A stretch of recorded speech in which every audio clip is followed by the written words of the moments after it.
సిరి ఏమైందంటూ మదన్ చూడగా దిగిన పిన్ కారణంగా రక్తం రావడంతో నథింగ్ టు వరీ అంటూ చేత్తో తుడిచి దాని మీద పెదవులు నిలిపాడు. లిప్స్ తాకిన మరుక్షణమే ఆమె చేతులు మరింత లోతుకి దిగబడగా లుక్ ఎట్ మీ అని ఆర్డర్ వేసి తీసిన పైట కింద దాచుకున్న ఆమె అందాలు క్లీవేజ్ భాగం కనిపిస్తుంటే అప్పుడు మొదలైంది మదన్ వాచ్లో ట్రింగ్ ట్రింగ్. సిరి కళ్ళలోకి చూస్తూ హార్ట్ బీట్ని కంట్రోల్ చేయడానికి ప్రయత్నిస్తున్నాడు. కానీ అతనిలో కలుగుతున్న సెక్సువల్ ఫీలింగ్స్కు ఆమె మెడ చుట్టూ చేతిని చేర్చి ఎదభాగాన్ని కప్పేసిన హెయిర్ని లాగుతూ తడమగా ఇంతకు ముందు మదన్ పెట్టిన బైక్లు సిరి అద్దిన పౌడర్ తగిలి కోపంగా చూశాడు. సిరి కళ్ళు మూసుకొని ఉండడంతో అతని ముఖభావాలు తెలియవు. హార్ట్ బీట్ మోగిస్తున్న సౌండ్కి వాచ్ పీకి పడేసి ఈ పౌడర్ ఏంటే అని అడుగుతూ కర్చీప్తో రఫ్ అండ్ టఫ్గా తుడిచేస్తున్నాడు. మంట పెడుతుంది మెల్లగా అండి అని మదన్ చేతులను అడ్డుకుంటుంటే ఫోర్స్ కొడుతున్నావా, ఈ మేకప్లు అద్దుతున్నావు అని కోపంగా సిరి లిప్స్ తడుముతూ లిప్స్కి లైట్గా ఉన్న లిప్ బామ్ని తుడిచాడు. మదన్ ఒడిలో నుండి ఆమె సీట్లోకి వెళ్ళిపోయి పైటను ముందు భాగం కవర్ అయ్యేలా కప్పుకుంటూ అక్కడ మార్క్స్ అత్తయ్య వాళ్ళు చూస్తే బాగోదు, అందుకోసమే అలా చేశాను, ఆ మాత్రం అర్థం కాలేదా మీకు అంది ఏడ్చుకుంటూ. సున్నితమైన స్కిన్కి మదన్ అలా చేయడం వలన మంట పుడుతుంటే రెండు వైపులా చేతుల్లో పెట్టుకొని చిన్నగా ఏడ్చేస్తుంది. నువ్వు ఫౌండేషన్లు లిప్స్టిక్లు రుద్దుకోవడం నాకు ఇష్టం లేదని తెలియదా, మీ గురించి ఎప్పుడైనా చెప్పారా తెలియడానికి, అయినా నేనేదో సోప్ కోసం పెట్టుకున్నట్టు అలా మాట్లాడతారేంటి అని అంటూ జారిపోతున్న పైటను మీదకు లాక్కుంటుంది. నిన్ను ముట్టుకుంటే చాలు ఏదో ఒక గొడవ పెట్టుకొని భలే తప్పించుకుంటావే, ఈ మాత్రం దానికి ఇన్ని రోజులు సిగ్గుపడుతున్నట్టు నటించడాలు ఎందుకో, ఈసారి ఏం జరగలేదు కాబట్టి ఇన్ని మాటలే వచ్చాయి, లేకపోతే ఇంకే రేపిస్ట్ అనేదానివో అని ఇరిటేటివ్ స్మైల్తో కారు దిగి మరోవైపు నుండి సిరిని కూడా కారు నుండి దించుతూ వాటర్ బాటిల్లోని వాటర్ని ఆమె మెడ మీద వేశాడు. ఇప్పుడు చల్లగుందిగా అని కోపంగా అతడి కాలి దగ్గర ఉన్న ఓపెన్ డోర్ని విసురుగా కాలితో తన్నేసి ఫేస్ వాష్ చేసుకుంటూ కూర్చున్నాడు. నీళ్ళ తాకిడికి మంట పుట్టడం తగ్గిపోయిన మదన్ మాటలు చెవిలో మారుమోగుతుంటే అతడు సిగ్నల్ ఇచ్చిన కార్ హార్న్ ద్వారా లోపలికి వెళ్ళి కూర్చుంటూ ఇన్ని రోజులు నేను మీతో నటించాను అనుకుంటున్నారా పేలగా అడుగుతుంది.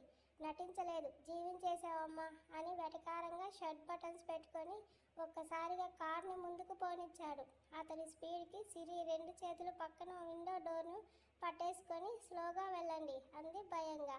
అయినా మదన్ పట్టించుకోలేదు. అతని వేగం తగ్గలేదు.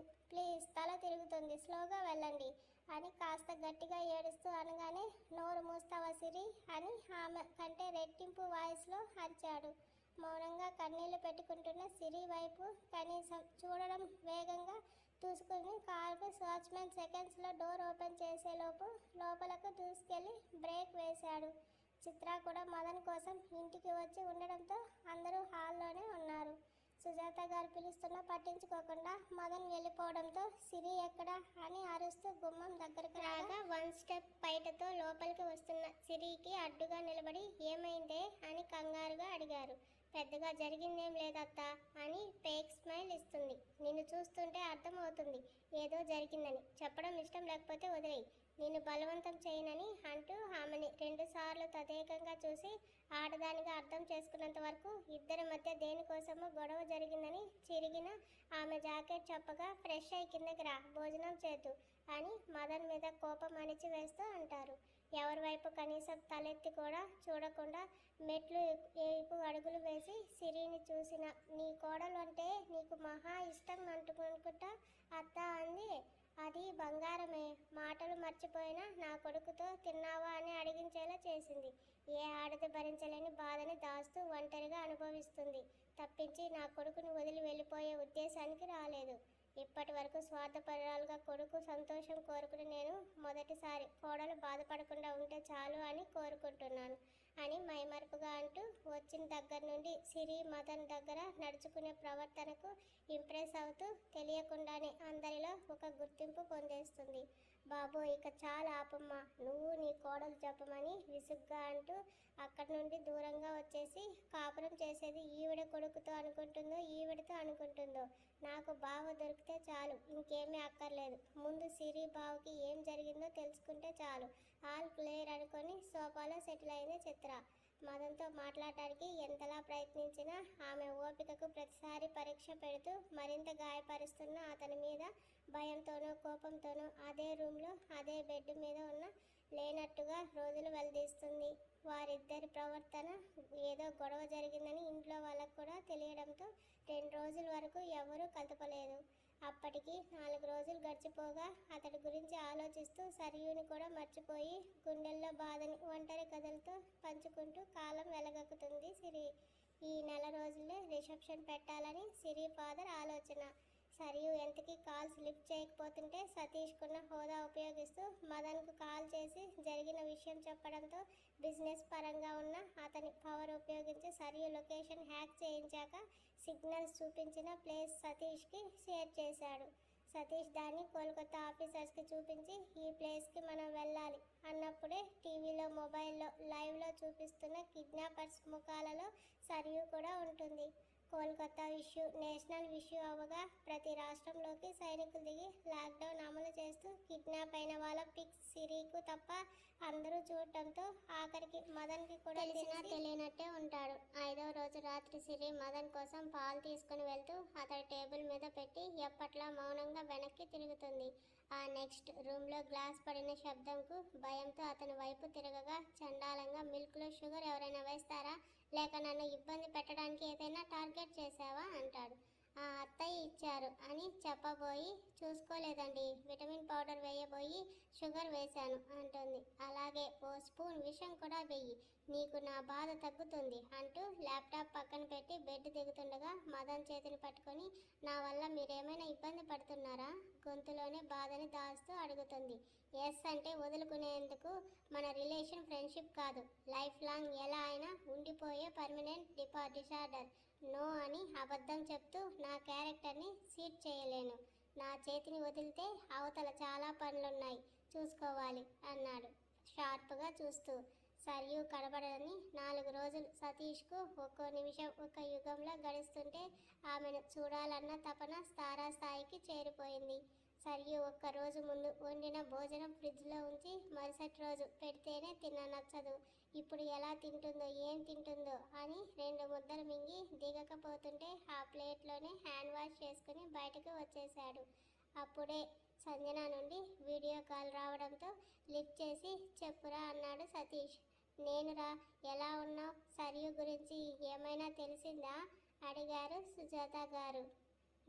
బ్యాడ్ న్యూస్ అయితే లేదు పెద్దమ్మ, కంగారు పడకండి. కంగారు లేకుండా ఎలా ఉండమంటావురా, అదేమైనా తెలుగు ఊరా, దానికి నచ్చినట్టు కథలు పడి ధైర్యంగా ఉండటానికి అందరూ టీవీలో చూస్తున్నప్పుడు వారి చేతిలో గన్ చూస్తుంటే నాకే భయం పుడుతుంది అని కంగారు పడుతూ చెప్తున్నారు. అత్త ఏమైంది, ఎవరితో మాట్లాడుతున్నావు అని మెట్లు దిగుతూ అడిగింది సిరి. ఏంటమ్మా కాస్త మెల్లగా మాట్లాడలేవా అని తల్లిని గదుముతుంది సంజన. చెప్పు అత్త, ఎందుకు కంగారు పడుతున్నావు, భయమేస్తుంది అన్నావు, ఏమైనా ప్రాబ్లమా? అదేం లేదు వదిన, సరియు వెళ్ళిపోగానే సతీష్ అన్న కూడా వెళ్ళిపోయాడుగా, అందుకే హర్ట్ అయ్యింది. నువ్వైనా చెప్పు అంటుంది. చెప్పడానికి ఏం లేదు, ఎవరి గురించి మాట్లాడాల్సిన అవసరం లేదు అని కోపంగా సుజాత గారి పక్కన కూర్చొని ఆవిడ భుజం మీద తల పెట్టుకుంటుంది. లైన్లో ఉన్న సతీష్ సిరి ఎందుకు అలా మాట్లాడుతుందో అర్థమై బంగారం అని పిలిచాడు. విసుగ్గా మొహం పెట్టి పట్టించుకోదు. సంజన మొబైల్ కెమెరాని సిరి వైపు తిప్పగా ఆమె అలిగి ఉన్న మొహం చూసి, వచ్చేటప్పుడు నీ చెల్లిని గిఫ్ట్గా తెచ్చేస్తా, లేదా ఇక్కడి నుండి పార్సల్ పంపిస్తా, ఓకేనా బంగారం అంటాడు. సరియుని తీసుకొస్తానగానే సిరి ముఖం వెలిగిపోవడం ఇంట్లో అందరూ కనిపెడుతూనే ఉన్నారు. ఫైల్ పట్టుకొని ఇంటి లోపలికి వస్తున్న మదన్తో సహా. అయినా బెట్టు చేస్తూ సంజన చేతి నుండి మొబైల్ లాక్కొని నాకు కూడా కనీసం చెప్పకుండా ఎందుకు వెళ్ళావు అని చిరుకోపంగా అడుగుతుంది. వెళ్ళాల్సి వచ్చిందిరా, నీ మొబైల్లో సిమ్ ఇంకా వేసుకోలేదా? ఆయనకి చెప్తాను, తింటున్నావా లేదా, ముఖం ఎందుకు అలా పీక్కుపోయింది, నీ మీద బెంగతో అయి ఉంటుంది అన్నాడు మదన్ కూర్చుంటూ. అతడి వాయిస్కి కూర్చున్న సిరి కంగారుగా లేచి నిలబడి భయంతో మొబైల్ని మరింత గట్టిగా పట్టేసుకోగా, నీ బావతో మాట్లాడుతున్నావుగా, నేను ఏం లాక్కోన్లే, మాట్లాడు అని చెప్పి అమ్మ కాఫీ కాస్త స్ట్రాంగ్గా పెట్టి తీసుకురా అన్నాడు. అమ్మ నేను చదువుకోవడానికి పోతున్నాను, సంజన అక్కడి నుండి ఎస్కేప్ అయిపోగా హాల్లో మదన్, సిరి లైవ్ చూస్తున్న సతీష్ మాత్రమే ఉంటారు. సిరి, నేను తర్వాత కాల్ చేస్తా, టేక్ కేర్ అని కాల్ కట్ చేసేశాడు సతీష్. కౌచ్కి 2 చేతులు చాచుకొని టీపాయ్ మీద కాలు మోపుతూ, నేను లేనప్పుడు పల్లిక్కలించి ఉన్నప్పుడు ఈ వినయ నాటకాలు ఏంటే అడిగాడు వెటకారంగా. ఏం లేదు బావా, బావ చెప్పకుండా వెళ్ళాడు, అదే అడిగాను. అబ్బో వెరీ గుడ్, ఇంకో 10 days అయితే మన మ్యారేజ్ అయ్యి 1 month అవుతుంది. సేమ్ డే రిసెప్షన్ ప్లాన్ చేశారు మావయ్య అని చెప్తున్నప్పుడే బావా అని లోపలికి వస్తుంది చిత్ర. దాన్ని అంతకంటే చిరాగ్గా చూసి ముఖం తిప్పేస్తే సిరి కూర్చో అని ఆర్డర్ వేశాడు. అబ్బో, నా ముందు నీ పిల్లం నిలబడకూడదని బాగుంది, ఇంకా ఇంకా నచ్చేస్తున్నావు అంటూ అతని పక్కన కూర్చుంటుంది. ఉఫ్ అని చాలా కష్టంగా కోపం కంట్రోల్ చేసుకుంటున్నాడు. ఈరోజు నా బర్త్డే, ఈవినింగ్ పార్టీ అరేంజ్ చేశాను, నువ్వు తప్పకుండా రావాలి, కావాలంటే నీ వైఫ్ని పట్టుకొని రా అని సిరి వైపు వెర్రి నవ్వు నవ్వుతూ, నువ్వు కూడా తప్పకుండా రావాలి సిరి అంది. మదన్కి ఆమె చెయ్యి తగులుతున్నట్టు కూర్చున్న చిత్రాన్ని తినేసేలా చూస్తూ ఆ క్షణం మదన్ మీద ఉన్న భయాన్ని మర్చిపోయి చిత్రాకి మదన్కి మధ్యలో ఇరుక్కుగా ఉన్న ప్లేస్లో అతడికి అంటుకొని కూర్చొని, నువ్వు నా చెల్లి లాంటి దానివే, పిలవకపోయినా వచ్చే బాధ్యత నాకుంది అని పెదాలు బిగబట్టి నవ్వింది. చిత్రమోహంలో మారిపోతున్న రంగులకి సిరికి నవ్వొస్తుంటే, రిలేటివ్ అయినా నీకే అంత కొవ్వు ఉంటే కట్టుకున్న దాన్ని చూస్తూ ఊరుకుంటా అనుకుంటున్నావా? ఆయన నీతో మాట్లాడమన్నారు, కానీ ఒక ఆట ఆడితే తప్పించి నాకు ఈ గోడు పోదు అని లోపల అనుకుంది. మదన్ సిరిలను చూసి అత్త అని లోపలికి వెళ్తూ ఇన్వైట్ చేసి వెళ్ళిపోయింది. ఇంకా దగ్గరగా ఉన్న సిరికి దూరం జరిగి, good acting, I appreciate you అని నిలబడ్డాడు. నీకు ఎదురు మాట్లాడితే కోపం అని తెలిసి నేను నోరు మూసుకొని ఉంటున్నా. అవసరం ఉన్నప్పుడు కూడా నోరు తెరవకపోతే సెల్ఫ్ రెస్పెక్ట్ లేని ఆడదానిగా మిగులుతాను. ఆ రోజు మీతో అలా మాట్లాడినందుకు సారీ అండి అంది మదన్ కాళ్ళ మీద పడిపోతూ. ఆమెను పట్టించుకోకుండా అమ్మ కాఫీ తెస్తున్న వాళ్ళని అడిచాడు. ఆవిడ 2 minutes అన్నాడు. మన రిసెప్షన్ రోజు మీకోసం మీ భార్య ఎప్పటికీ మర్చిపోలేని సర్ప్రైజ్ ఇస్తుంది. ఆ రోజుతో మన ప్రాబ్లమ్స్ అన్నీ సాల్వ్ అవుతాయి అనుకుంటున్నా అని రూమ్కి వెళ్ళిపోతుంది. అప్పుడే చిత్ర లోపలికి వస్తూ, నా ఫోన్ మర్చిపోయాను బావా అని చెప్పి టీపాయ్ మీదున్న తన మొబైల్ తీసుకొని వెళ్ళిపోతుంది. ఆమె పెదవుల్లో పైచాచిక నవ్వు.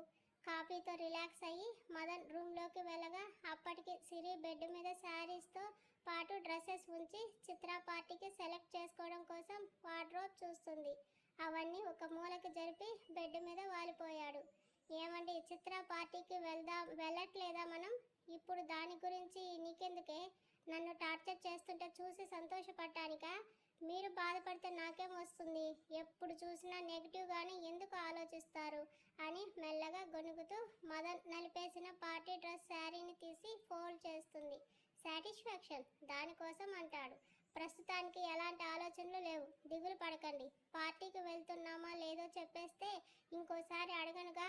అబ్బో, అమ్మాయి గారు అడిగింది చెప్పకపోయినందుకు విసుక్కుంటున్నట్టున్నారు. నేను విసిగిస్తున్నానా? ఈయన విసుక్కుంటున్నారా అని లోపల అనుకుంటూ, మీ ముద్దుల మరదల ఇంటికి వచ్చి మరీ పిలిచిందిగా, వెళ్ళకపోతే ఫీల్ అవుతుంది. ఒక్కటి పీకితే కోమాకి పోతావే, ఏమనుకుంటున్నావో అని బెడ్ మీద నుండి దిగి సిరి గొంతు పట్టేసుకున్నాడు. అతడి చేతిని విడిపిస్తూ తన వల్ల కుదరకపోతుంటే మదన్ ఛాతి మీద చెయ్యి వేసి దూరం నెడుతుంది. ముద్దులు మరదలేంటి? అస్సలు నీ ఉద్దేశం ఏంటి? ఒళ్ళేమైనా కొవ్వెక్కిందా? పిచ్చి పిచ్చిగా వాగుతున్నావు అంటూ సిరిని మరింత గట్టిగా పట్టుకొని ఆమెను ముందుకు తోస్తుంటే సిరి సిల్క్ చీర మీద కాలు వేసి సిరితో సహా వెనకున్న కౌచ్ మీద పడతారు.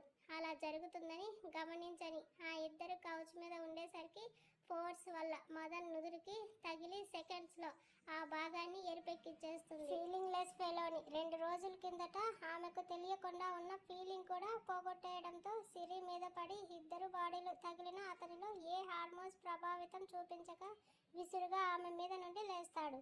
సిరి నుదురు మీద చెయ్యి పెట్టుకొని నొప్పికి కంట్లో నీళ్లు తిరిగి నీటిని కంట్లోనే ఆపేస్తూ కూర్చొని పక్కకు జరిగిన బయటను సర్దుకుంటూ ఉండగా ఆమెను విసురుగా లాగి చెయ్యి పెట్టిన చోట ఆమె చేతిని తోసి చూశాడు. నేను స్మూత్గానే ఉంటానుగా, ఇంత బొడిపెక్కిందేంటి? మీరు స్మూత్గా ఉంటారా? కోపం బాధ కలగలిపి అడుగుతుంది. ఏ, నా ఫేస్ చూస్తే అలా అనిపించట్లేదా? ఇంత వైట్గా కూల్గా కనిపిస్తున్నాను, ఇంకా కుషన్ మార్క్ ఫేస్ ఏంటి? కూల్ అని మళ్ళీ సిరి నోరు తెరుచుకోగా మదన్ మాటలకి దెబ్బ నొప్పి మర్చిపోతుంది. బావిలో ఉండే ఫ్రాక్ కూడా నీ అంత నోరు తెరవదు, నువ్వెక్కడితో తగిలావో నాకు అని ఆమెను వదిలి రూమ్లో ఉన్న ఫ్రిడ్జ్ నుండి ఐస్ క్యూబ్ తీసి క్యాచ్ అంటూ ఆమె మీదకి విసిరాడు. మాటలకే షాక్ తేరుకొని ఆమె ఇంకా ఈ క్యాచ్లు ఒకటి అన్నట్టు ఉండగా ఆ క్యూబ్ కాస్త ముక్కుకి తగలడంతో అబ్బా అని రుద్దుకుంటూ బిక్కమోహంతో మొగుడిని చూస్తుంది. జస్ట్ నీ మీద పడ్డాను అంతే, మీదుండి వర్కౌట్ ఏం చేయలేదుగా, ఆ చూడడం ఆపి పెట్టుకో అంటూ ఇంకో క్యూబ్ విసరగా క్యాచ్ పట్టుకొని చిరుకోపంగా చూసింది. ఆమె చూపులను లెక్క చేయకుండా మదన్ డ్రెస్ విప్పుతూ నైట్ డ్రెస్ వేసుకుంటున్నాడు. కర్చీప్తో క్యూబ్ని పెట్టి ఫోర్ హెడ్ పై రుద్దుతూ పార్టీకి వెళ్దామండి అంటుంది మెల్లగా. నాకు ఇష్టం లేదు. నాకు కూడా ఇష్టం లేదు, కానీ ఇంట్లో అందరూ వెళ్తున్నట్టున్నారు. అయితే వాళ్ళతో పాటు నువ్వు కూడా వెళ్ళు. నాకు ఈ పార్టీ మూడ్లు ఇష్టం ఉండవు. సరే మీ ఇష్టం, మీరు వెళ్ళకపోతే నేనెందుకు అంటూ డ్రెస్ని వార్డ్రోబ్లో పెట్టి ఆ పార్టీలో చిత్రాకి ఆన్సర్ ఇవ్వాలని అనుకుంటే ఈయన వద్దు అనేస్తున్నారు. ఇంకోసారి అడిగితే కొట్టినా కొట్టేస్తారు అని అనుకుంటూ ఇంకో వైపుకు తిరిగి టీషర్ట్ తొడుక్కుంటున్న అతని వెన్ను చూసి తల తిప్పేస్తూ ఆరేసిన మదన్ బట్టలని ఫోల్డ్ చేస్తూ ఐరన్ చేయాల్సినవి సైడ్ చేస్తుంది. ల్యాప్టాప్ ముందేసుకుని హెయిర్ సెట్ చేస్తూ కొత్తగా రెడీ చేస్తున్న మెడిసిన్ రిపోర్ట్స్ ఆన్ చేసి పరిశీలిస్తున్నాడు. ఐరన్ చేయాల్సిన డ్రెస్సెస్లో ఇంకా ఏమైనా ఉన్నాయా అని అతడి డ్రెస్అప్ రూమ్కి వెళ్ళి చూస్తుంది. ఎక్కువసార్లు అక్కడికి రాకపోవడంతో వింతగా చూస్తున్న ఆమెకు ఒక ఫోటో దగ్గర క్లాత్తో కవర్ చేసి ఉండటం ఆశ్చర్యానికి గురి చేసి వాల్కు ఉన్న ఆ ఫోటో చేతిలోకి తీసుకుంటుంది. ఆమె అనుమతి లేకుండానే సిరి నోటి నుండి విక్రమ్ అనే పిలుపు వచ్చి చేరితే తన లైఫ్లో ఎప్పుడూ చూడని ఒక అందమైన కళ లాంటి చిత్రం కళ్ళ ముందు కనబడుతుంది. ఎక్కడో స్టేజ్ మీద డాన్స్ వేస్తున్నప్పుడు ఆఖరిగా విజయంతో తీసుకున్న ఫోటో. విక్రమ్ ఒకవైపు, సతీష్ మరోవైపు, ఇద్దరూ కలిసి చేతిలో ట్రోఫీతో ఉన్న మదన్ మీదకు ఎత్తుతున్నప్పుడు ముగ్గురు పెదవులపై పట్టరాని ఆనందంతో కూడిన నవ్వు. ఆమె జీవితంలో ఎప్పుడూ చూడని మదన్ నవ్వు ఒక విచిత్రమైతే సతీష్ మదన్ కలిసి ఉన్న ఆశ్చర్యం మరొకటి. కళ్ళలో చెమ్మగిల్లుతున్న నీటిని తుడుచుకొని మళ్ళీ చూసేసరికి ఆమె చేతిలోని ప్రేమ్ లాక్కుంటూ దూరం విసిరేశాడు. అది కాస్త చిన్న సందుగా ఉండే వార్డ్రోబ్ కిందకు వెళ్ళిపోవడంతో ఆమె కన్నీళ్లు బయటకు విడుదలై సతీష్ బావ మీరు ఫ్రెండ్స్ అని తెలుసు, అడగలేక అడుగుతున్నాను, మీ ఇద్దరి గొడవ ఎందుకు అయ్యిందో చెప్తారా అని మాట ఆమె నోటి నుండి రాకముందు సిరి పెదవులపై అతడి చేతిని అడ్డు పెట్టాడు. మదన్ కళ్ళలోకి చూస్తూ అతని కోపానికి భయమేస్తుంటే మదన్ చేతిని అడ్డు తీసి కళ్ళు మూసుకుంటూ పెదవులు పెట్టింది. నిమిషం వరకు కొనసాగిన ఏం జరుగుతుందో ఆ ఇద్దరిలో ఎవరికీ అర్థం కాదు. కళ్ళు తెరిచిన సిరికి మదన్ కళ్ళు మూసుకొని ఉండటం చూసి మెల్లగా కనుబొమ్మలు వాల్చేస్తూ అతని షర్ట్ పట్టుకొని అద్దిన పెదవులను వేరు చేస్తున్నట్టుగా అతని పెదవుల మధ్యకు ఆమె పెదవులు చేర్చింది.